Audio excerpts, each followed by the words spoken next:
mother is something wonderful. Seeing my baby smile is the best feeling in the world. But sometimes I still feel a bit uncertain about the best nutrition for my child, especially when it comes to choose the right water. To find answers, I started a research to find and visit some international experts who could shed some light on this important water topic. After arranging appointments with all the experts, I was finally ready to meet them in person. The first goal on my journey was the European city of Copenhagen, which is the capital city of Denmark. After first impression of this picturesque city, I was looking forward to meet the first expert, Professor Dr. Arne Astrup. He's head of the Department of Nutrition at the University of Copenhagen, and one of the most respected experts in this field. Thank you for your time today. And I was wondering, what do you think is the best nutrition for an infant? Well, for infants, if we take babies, it's of course breastfeeding according to all recommendations. From when they're about 1 year of age and upwards, they're supposed actually to eat the same diet as the rest of the family. But of course there are some concern where we need to address that they got sufficient amount of certain nutrients they need for their growth. But also we should avoid that they get too much of something that has a adverse effect, for example, soft drinks or fruit juice, etc. Because all these sugars, they seem to have a kind of an adverse effect on health.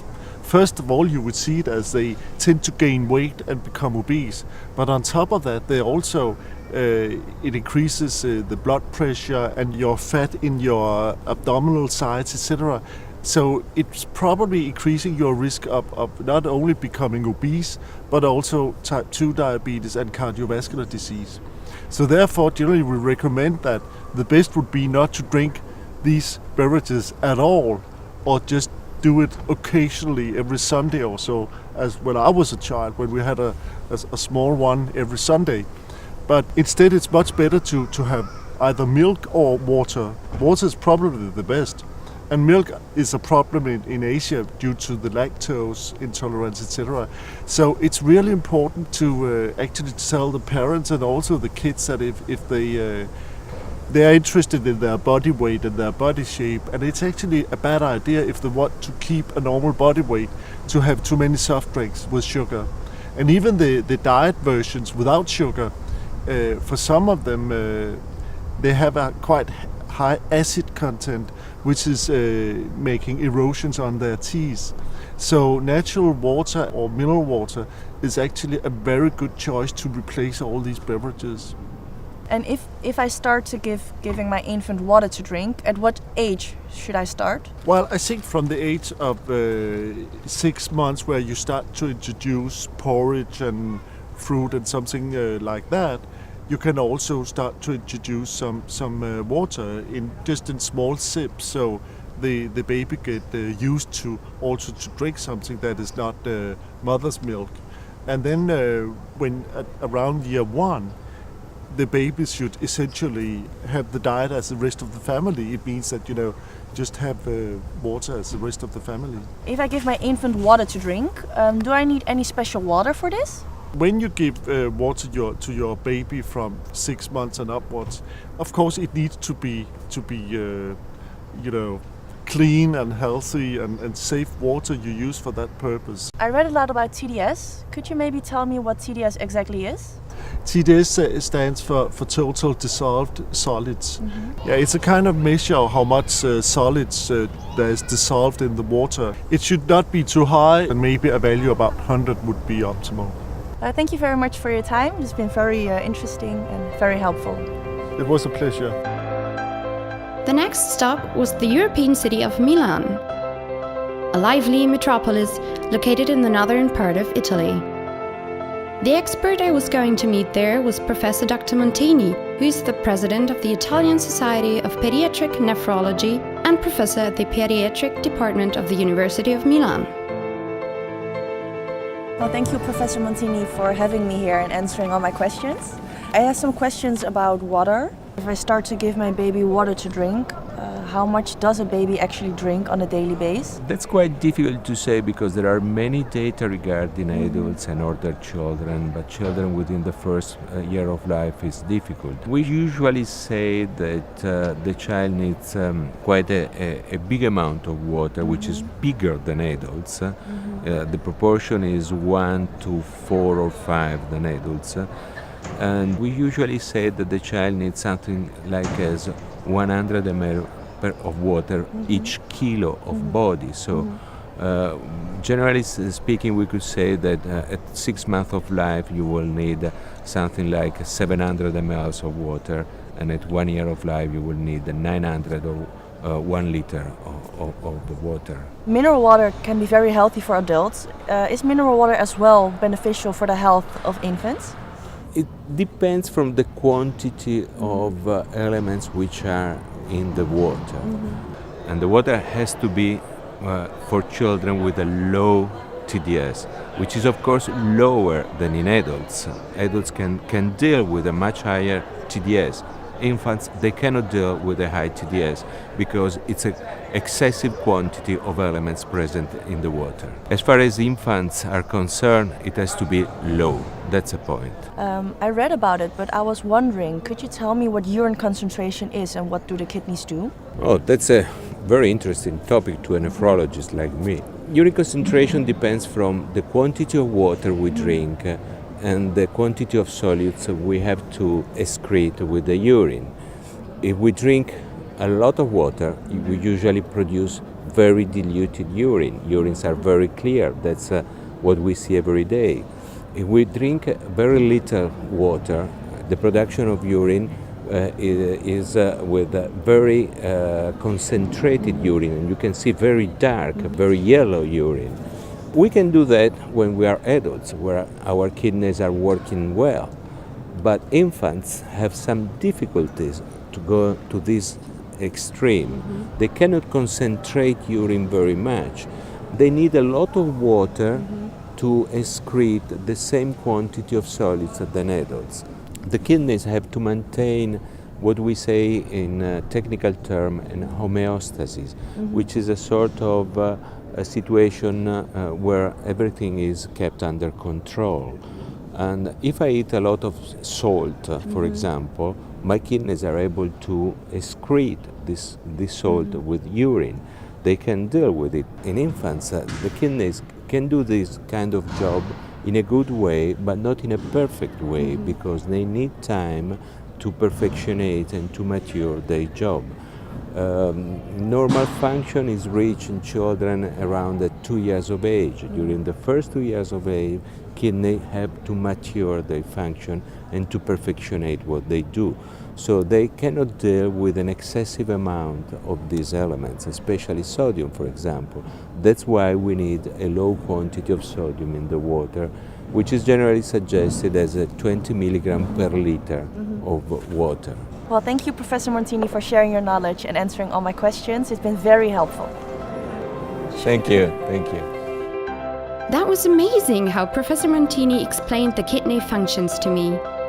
Luckily, the next expert was also located in the beautiful city of Milan. So, I really was looking forward to talk to Professor Carlo Agostini to learn more about babies' nutrition. Professor Agostini has published more than 220 articles. Along with his work as a professor at the Department of Pediatrics at the University of Milan, he is an official member of the National Committee for Food Security. So, Professor Agostini, thank you very much for answering my questions. So, I had a question about purified water. I read that drinking purified water on a long term is not recommended. Could you maybe tell me why? It is not recommended since purified water does not take within any nutrient, micronutrient or mineral.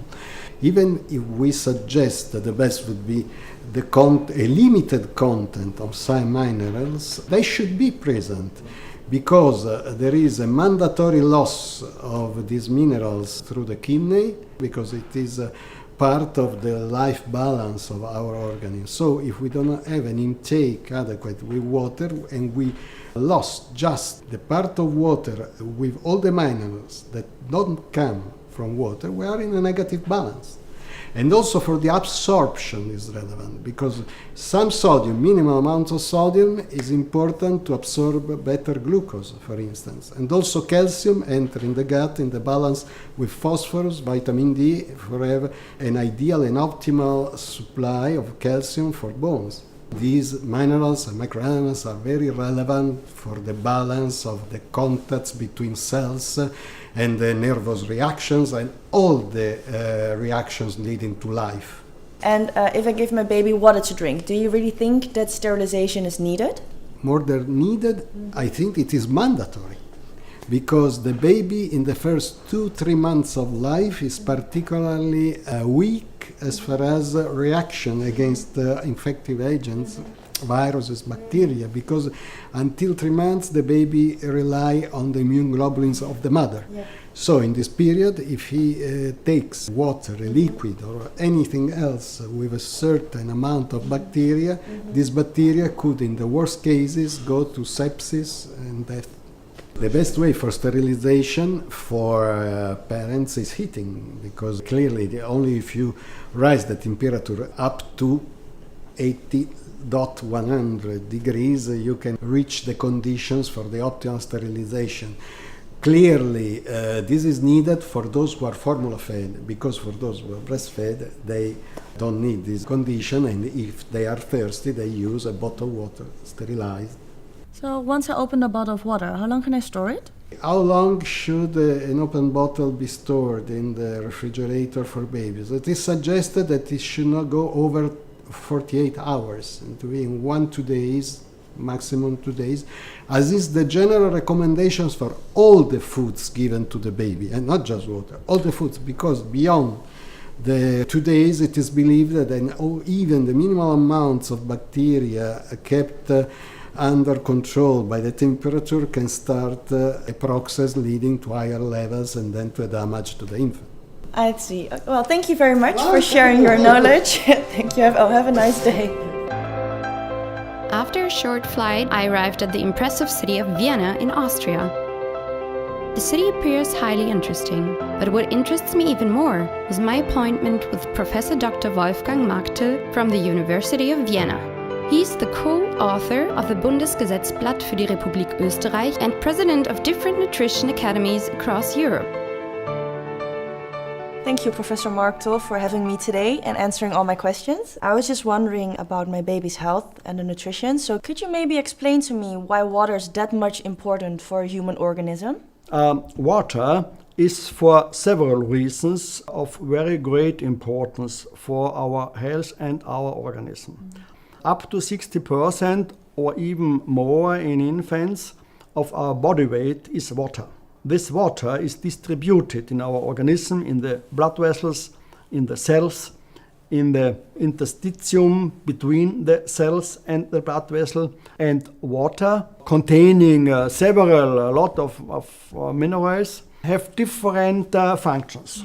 Some functions are the circulation, transport functions for nutrition, for oxygen, for carbon dioxide, for all chemical substances that we need for our metabolism. We need water also for our thermoregulation, and for these reasons water is of this great importance for our organism. When we drink water, we have also to replace not only the volume, the water volume, but also the minerals.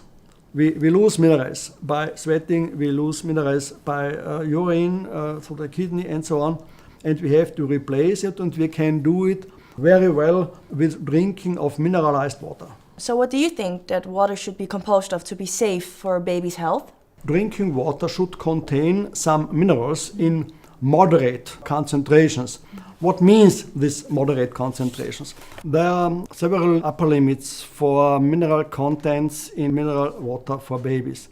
Examples are sodium 20 mg per liter, potassium 10 mg per liter, calcium 175 mg per liter, magnesium 50 mg per liter, fluorine 1.5 mg per liter, chloride 50 mg per liter, iodine 0.1 milligram per liter, nitrate 10 milligram per liter, nitrate 0.02 milligram per liter, sulfate 240 milligram per liter, and hydrogen carbonate 550 milligram per liter. These values are true for Austria.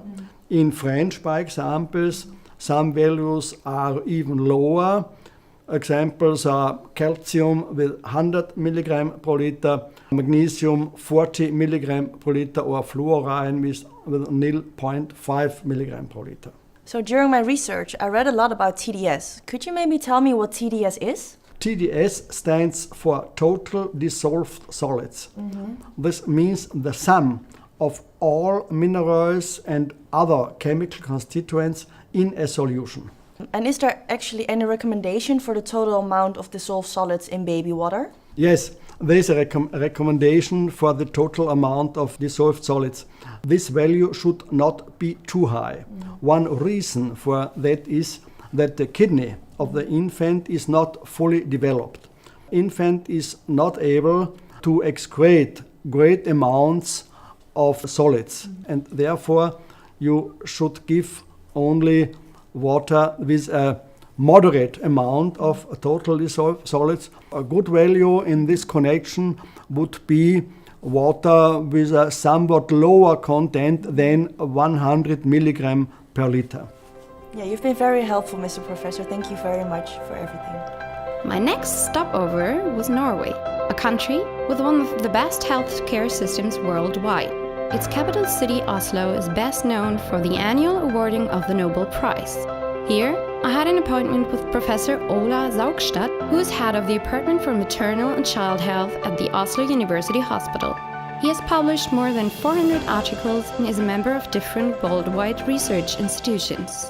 As a young mother, I'm very interested in the health of my baby. And I had a few questions about the water and the nutrition for my baby. What do you think is the best composition of water to be safe for a baby's health? Are there any limit values for substances in the water?